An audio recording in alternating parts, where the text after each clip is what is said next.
भगवान भोलेनाथ का प्राकट्य का विवरण कुछ इस प्रकार है। 2024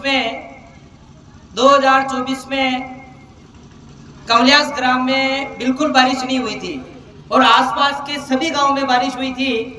बारिश के अभाव को लेकर समस्त ग्रामवासी पंच पटेल हमारे लोक देवता पाबूजी महाराज का एक गांव के अंदर एक मंदिर बना हुआ प्राचीन, उस मंदिर में सभी समस्त ग्रामवासी एकत्रित होकर वहां गए थे।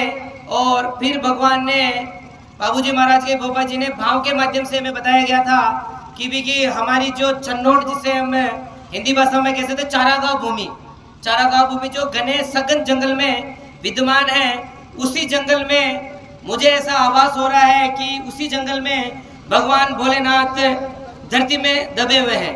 तो अगर अपन ने भगवान भोलेनाथ की इस प्रतिमा को अगर बाहर निकाला है तो सभी चीजें जो तुम मांग रहे हो सभी चीजें संभव हो जाएगी। तो भगवान के ऐसे निमित्त करने के मात्र से ही 2 दिन बाद बारिश होना स्टार्ट हो गई थी। आसपास के गांव के अलावा हमारे गांव में भी बारिश होना सब कुछ स्टार्ट हो गई थी। फिर अक्टूबर के महीने में भगवान समस्त ग्रामवासियों को एकत्रित कर बालाजी के मंदिर जो है हमारे वहाँ पे एक हिंदू धर्म के पौराणिक मान्यता के हिसाब से एक नेजा निकालते हैं, जिसमें लोक देवता जितने भी होते हैं, जो भगवान जितने भी होते हैं, एक ही मंच पर विराजमान होते हैं, विराजित होते हैं और अपना अपना अवलोकन करते हैं।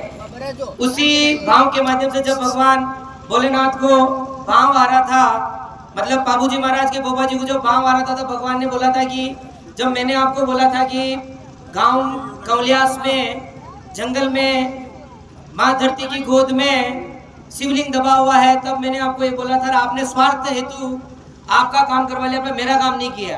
फिर भगवान ने बहुत कोप किया, बहुत प्रकोप किया, समस्त ग्रामवासियों ने नाक रगड़े, मतलब उसने क्षमा याचना की। उसके बाद 12 खेड़ों को बुलाया गया और फिर भगवान को वापिस आमंत्रित किया गया। फिर भगवान अपने भाव को अंदर लेते हुए गाँव से बालाजी के यहाँ से जोत को लेकर नंगे पांव समस्त ग्रामवासियों को एकत्रित कर डीजे ढोल के माध्यम से यहाँ जंगल में बजा रहे हैं। जिस जगह भी अपना खड़े हैं, इस जगह पर 5 कदम नंगे पांव चलना मुश्किल है। विश्वास नहीं होता तो मंदिर प्रांगण के साइड में आप जाके देख सकते हैं, 5 कदम भी आप नहीं चल पाओगे। मैंने एक वीडियो भी डाल रखा है भगवान के प्राकट्य का, जिसमें मेरे खुद के 5 कदम चलने पर 8 से 10 कांटे चुभे थे। मैंने पूरा वीडियो डाला हुआ है, आप उस वीडियो में देखिए। भगवान पाबूजी महाराज के जो गोपा जी है जगदीश जी द्वारा नंगे पांव पूरे जंगल में घूमे, भागे नंगे पांव जंगल में घूमे। और अपन ने जो पेजार पहन रखी थी, मोजड़ियां पहन रखी है, चप्पलें पहन रखी है, उन चप्पलों में कांटे आर पार हुए हैं और बाबा पूरे जंगल में घूमे। एक कांटे का तो दूर की बात है, इतना सा भी कुछ नहीं हो पाया।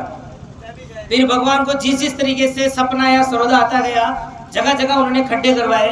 फिर जिस गंतव्य स्थान पे आप भगवान भोलेनाथ का प्राकट्य देख रहे हैं, जो भगवान की मंदिर स्थापना देख रहे हैं, यहाँ पर जेसीबी के माध्यम से 20 बाई 20 में लगभग 8 फीट गहरा खड्डा खुदवाया गया था। और यहाँ पे एक बहुत बड़ा खेजड़ली जिसको अपन बोलते हैं, बहुत बड़ा खेजड़ा था, जो मंदिर प्रांगण के पीछे की साइड अभी भी विद्यमान है। इतना पुराना कि शायद हम लोगों का जन्म भी नहीं हुआ होगा, इतना पुराना खेजड़ा है जो पीछे की साइड अभी भी रखा हुआ है। उस खेजड़े को निकालने के तत्पश्चात 20 बाई 20 में 8 से 9 फीट गहरा खड्डा खुदाया गया था। फिर हमारे बाबूजी महाराज के गोपा जी श्री जगदीश जी द्वारा भाला लेकर उस खड्डे में उतरे थे। भाला लेकर खड्डे में उतरने के बाद फिर भाले के माध्यम से भगवान की इस प्रतिमा को निकाला गया था। इतनी अलौकिक प्रतिमा है ये। इसमें प्रथम वीडियो में आप देखोगे, ये जो शिवलिंग जिस तरह से निकला है, उसके चारों ओर एक विशेष पत्थर है। वो पत्थर आप मशीनरी से आधुनिक युग में नहीं बना सकते हो। ऐसा गण जिसको बोलते हैं, ऐसा ओरो बना हुआ है, जिसको आप आज इस युग में कह सकते हो कि उसको बनाना नामुमकिन है। उस गण सहित, उस पत्थर सहित भगवान की मूर्ति यहाँ से निकली थी। फिर भगवान की मूर्ति को यहाँ से समस्त ग्रामवासियों ने ढोल नगाड़े के साथ कमलियास में जो प्राचीन शिवालय है वहां ले जाया गया था। हिंदू पौराणिक धर्म के हिसाब से अन्न भगवान, जिसको अपन गेहूं बोलते हैं, गेहूं में विद्यमान करके छाबड़ी में भगवान को पुराने शिवालय में ले जाया गया था। फिर पुराने शिवालय में मंदिर स्थापना नहीं की गई थी, मूर्ति को उसी में रखा था कपड़े में पे कर। भक्तों का इतना तांता लगा, जब तक भगवान ने 3 से 4 महीने गांव में विराजित रहे थे, 4 महीने में इतने भक्त आने लग गए कि जिनका अपन बखान भी नहीं कर सकते। फिर भगवान लोक देवता हमारे बाबूजी महाराज को वापस भाव आया। फिर भाव के माध्यम से जगदीश जी ने बोला कि मैं जहाँ पे निकला हूँ, मैं मीन्स भगवान भोलेनाथ, मैं जहाँ निकला हूँ, मेरी उत्पत्ति जहाँ से हुई है, मेरी स्थापना उसी जगह पे होगी। फिर हम समस्त ग्रामवासियों ने कहा था कि बाबा जी वो तो जंगल है, वहाँ पे कैसे रहेंगे, आने वाले आसपास के गांव वाले आदमी आ नहीं सकते, जा नहीं सकते हैं, कैसे हम वहाँ रहेंगे, सब कुछ रहेंगे। तो भगवान ने बोला कि मेरा काम मैं करूँगा, आपन तेज समारोह आपे, भी मेरा काम मैं करूँगा, तुम्हें तो वही स्थापना करनी है। फिर समस्त ग्रामवासी एकत्रित होकर भगवान भोलेनाथ की मंदिर की स्थापना की गई थी। जब भगवान की स्थापना हुई उसके 2 मास के बाद श्रावण मास आ गया था।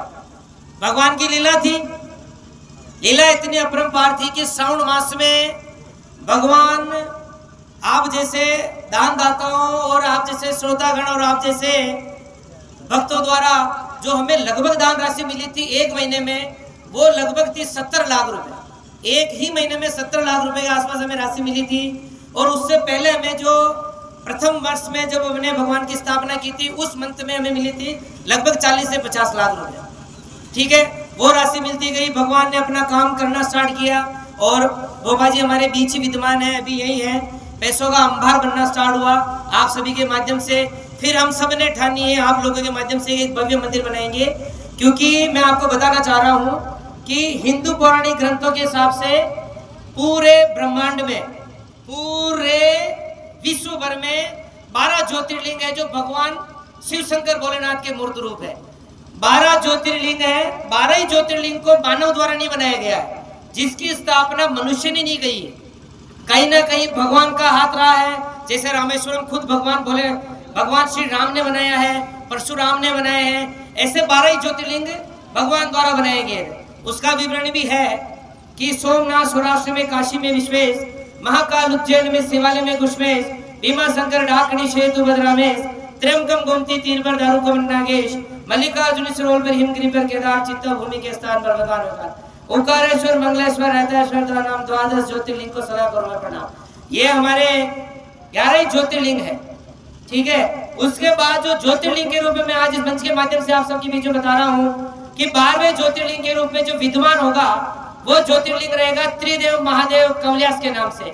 ये आप इस मंच के माध्यम से आज लिख लेना, ये 12वें ज्योतिर्लिंग के रूप में पूजा जाएगा, क्योंकि ये किसी व्यक्ति द्वारा नहीं बनाया गया है, किसी समाज द्वारा नहीं बनाया गया है। ये ज्योतिर्लिंग स्वयं भू से प्रकट हुआ है, माँ धरती की गोद से प्रकट हुआ है, इसलिए इसके अपने आप में बहुत महत्ता है। आपका ध्यान चाहूंगा कि इस प्राकृतिक के विवरण के बाद ऐसे ऐसे लाइलाज बीमारियां जो आज का साइंस जिसे कहता है कि भैया आप इसे घर ले जाओ, आप इससे सेवा करो। ठीक है, आज हमारे बीच एक ऐसी नारी, एक अबला स्त्री हमारे बीच है जिसको 4th स्टेज का कैंसर है, 4थी स्टेज का कैंसर है, और डॉक्टर ने उसको छुट्टी दे रखी कि भैया आप घर जाइए। वो बहना हमारे बीच आज यही है। 4 महीने से उसने कोई टेबलेट नहीं ली है, 4 महीने से उसने ऐसा कुछ भी नहीं खाया और भगवान की सेवा कर रही है, यही घूम रही है। इसलिए बाबा की अपने आप में बहुत बड़ी महत्ता है।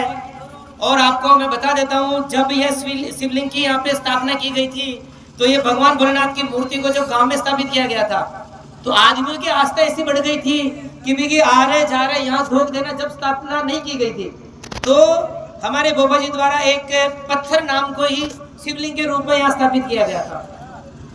उस पत्थर की इतनी महत्ता है, अब तो हम पत्थर नहीं कह सकते हैं क्योंकि साक्षात भगवान उसमें विराजमान है। वो छोटे से शिवलिंग को अभी हमने यहाँ स्थापना कर रखी है, अभी हमने यहाँ स्थापना कर रखी है। उस छोटे से शिवलिंग को जब मंदिर निर्माण हुआ था, उस शिवलिंग को हम ग्रामवासियों ने भगवान के माध्यम से उसको उठाने की कोशिश की थी। इस युग में ऐसा चमत्कार हुआ कि 9 दिन तक नाग और नागिन, 9 दिन तक नाग और नागिन जिनको अपन देख भी नहीं सकते, इतने अलौकिक, इतने बड़े, भरी सभा के बीच जब हजारों का तांता लगा हुआ होता था, आरती के समय उस शिवलिंग के पास में आके आ जाते थे और सब श्रद्धालुओं के बीच में से न किसी को नुकसान पहुंचाना, न किसी की तरफ देखना। वो नाग नागिन दोनों वहां आके बैठते थे। प्रतिदिन का ये टोटा था। फिर भगवान ने भाव के स्वरूप से वापिस भगवान ने आज्ञा ली थी। फिर उस हमारे मूर्त रूप को जो शिवलिंग था उसको हमने वहां स्थापित किया। आप उसको देख सकते हैं। उस नाग को हमारे बाबा जी ने भी पकड़ा, हमारे बाबा जी ने भी लिया था और मंदिर में कई दिनों तक रखा। मंदिर में वो नाग ऐसा अलौकिक है कि आप डिस्कवरी चैनल पे भी नहीं ढूंढ सकते और गूगल पे भी नहीं ढूंढ सकते हो। वो नाग ऐसा था, ब्लैक नाग था। उसके चारों तरफ कंठे बनी हुई थी, कंठी बनी हुई थी। मतलब वो साक्षात भगवान थे। ये जो अभी अपन यूट्यूब पर इन पे देखते हैं वो एक मनगढ़ंत कहानियां कह सकते हैं। ये एक आस्था का केंद्र है, विश्वास का केंद्र है। आप सभी आइए, सभी जांचें, सभी चीजें, सभी तथ्य हैं और आप यूट्यूब पे भी जाके देख सकते हैं। बाबा का एक विशेष चमत्कार है, क्योंकि मेरा भोले बाबा चमत्कारी है। मेरा भोले बाबा चमत्कारी है। आस्था रखिए, विश्वास रखिए। बाबा के इस न्यायालय में सभी का मुकदमा जारी है।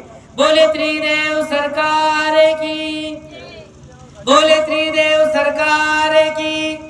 हर हर हर हर हर हर।